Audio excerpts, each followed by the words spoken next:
Amigos, no podemos quedar varados. El objetivo de este canal es desentrañar el misterio de la realidad misma a través de multiplicidad de observaciones y libros. Imaginemos que queremos construir una simulación perfecta de la realidad.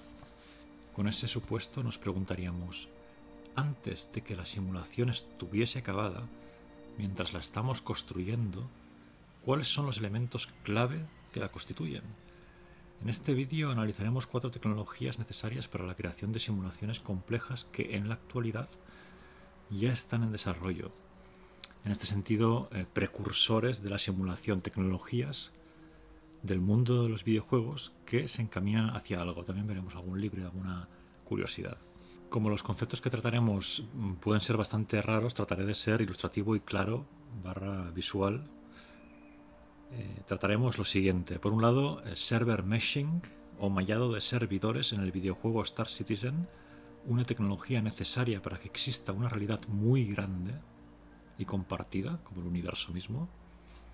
Trataremos el tema de los NPCs con IA integrada del programa Unreal Engine 5, un tipo de entidades inteligentes, digamos. Trataremos también un tema de arqueología de los videojuegos que sería el falso 3D o 2,5D del clásico shooter Doom, que es un tipo de renderizado muy raro de un videojuego. Todo esto es una ciencia ficción, pero tiene su sentido. Y por último trataremos los espacios no euclidianos en la tridimensionalidad, como los que aparecen en el videojuego Antichamber. El colofón es una maldita locura lisérgica.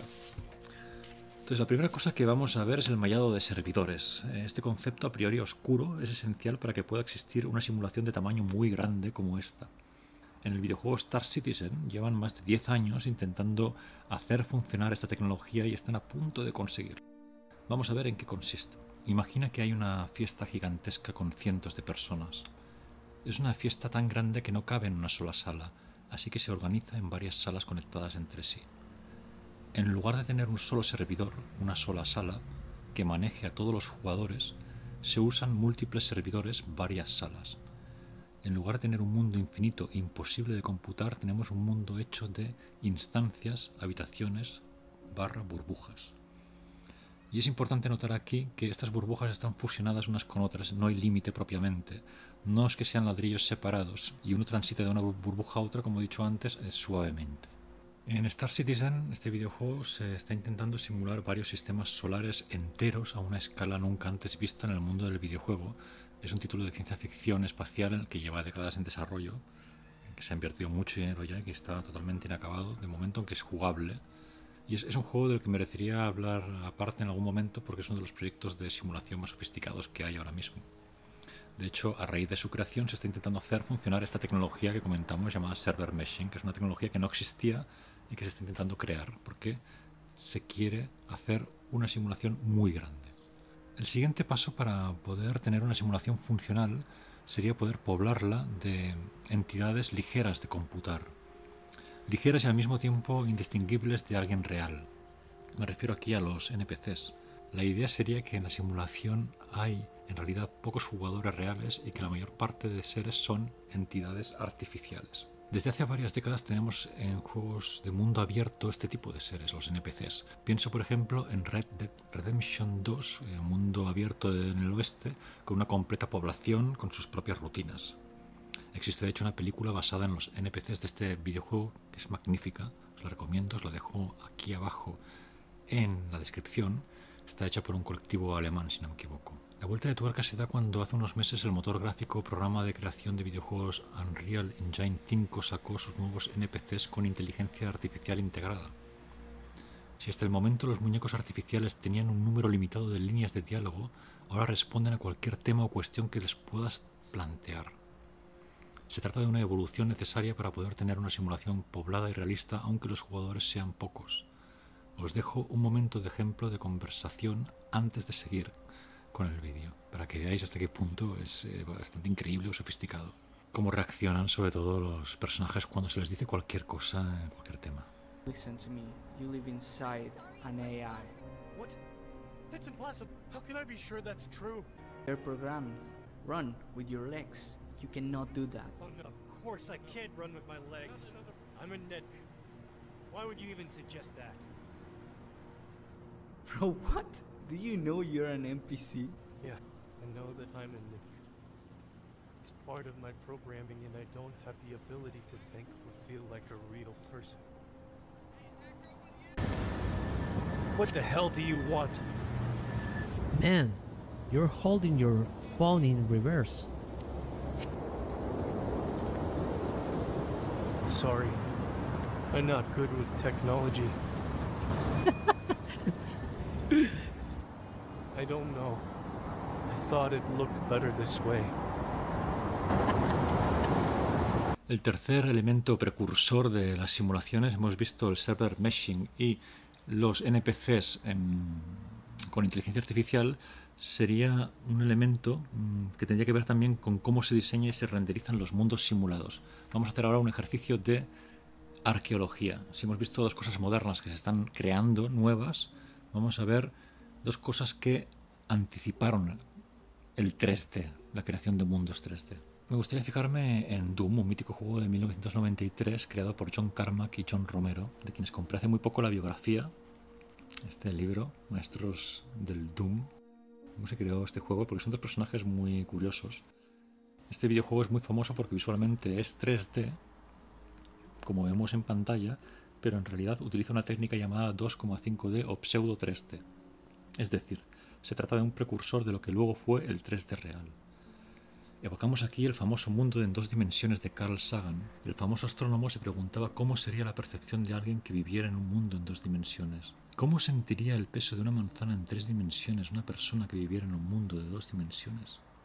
Para mostrar el mundo en pantalla, el juego utiliza una técnica llamada ray casting. En esencia, es como si el juego usara un proyector de cine para mostrar una imagen plana que parece tener profundidad. Si os fijáis, en Doom, los enemigos no son modelos 3D, son 2D. Todo es 2D, pero tiene una apariencia de 3D, es un falso 3D. De hecho, una de las limitaciones de un juego pseudo 3D es que si tenemos en un momento dado, por ejemplo, un puente, no podemos cruzarlo por arriba y luego por abajo. Solo tendrá una altura posible dado que el mundo es en verdad en 2 dimensiones. Es solo un falso 3D. Este proto 3D me resulta muy sugerente a la hora de hablar de precursores de lo que sería una simulación perfecta. ¿Qué ocurrió antes de tener esta simulación? ¿Cómo se llegó a esto? ¿Qué elementos había? Hemos visto aquí algunos. Y por último cierro el vídeo con un colofón sobre los espacios no euclidianos representados en entornos 3D.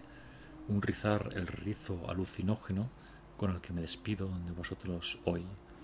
Se acerca una época de viajes e investigaciones, amigos. Soñé que aparecía en un pasillo de paredes blancas. Al final del pasillo soñé, el camino se bifurcaba en 2 escaleras. La escalera roja que bajaba y la escalera azul que subía. Y sin pensarlo mucho tomé la escalera azul. Y cuando llegué al final de la misma, me encontré de pronto en un pasillo blanco en cuyo extremo, otra vez, el camino se bifurcaba en 2 escaleras. En esta ocasión, decidí tomar el otro camino, la escalera roja. Y bajé y realicé 2 giros y volví a encontrarme en un pasillo en cuyo extremo, de nuevo, el camino se bifurcaba en 2 escaleras, la escalera roja y la escalera azul. Bienvenidos a la anticámara. Estamos dentro de uno de los videojuegos más misteriosos de la última década. Fue creado por un desarrollador australiano que se hace llamar, nombre en clave, Demruth. Inicialmente, iba a ser un videojuego de combate en 3 dimensiones basado en el famoso Snake para móviles, pero un importante descubrimiento provocó que se cambiara totalmente la orientación hasta lo que vemos en pantalla. ¿Cuál fue el descubrimiento? Demruth descubrió que mediante errores básicos de programación en Unreal Engine 3 se podían crear escenarios tridimensionales que permitían la generación de objetos imposibles, un tipo de formalizaciones en 3D de espacios que, en nuestra realidad común, solo se dan como ilusiones ópticas.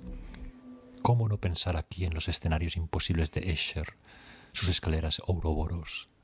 ¿Cómo no pensar en las escaleras y triángulos de Penrose o en las ilusiones ópticas de Reuterswald? En sus propias palabras, palabras de Demruth, cosas que son completamente incomprensibles observando fórmulas matemáticas sobre el papel, como cuestiones relacionadas con mecánica cuántica o espacios no euclidianos, pueden programarse y renderizarse de tal manera en el espacio simulado tridimensional que el usuario las puede vivir y experimentar en una experiencia inmersiva y comprender sus implicaciones. En Antichamber, nada es lo que parece porque la simulación ha sido programada para que así sea.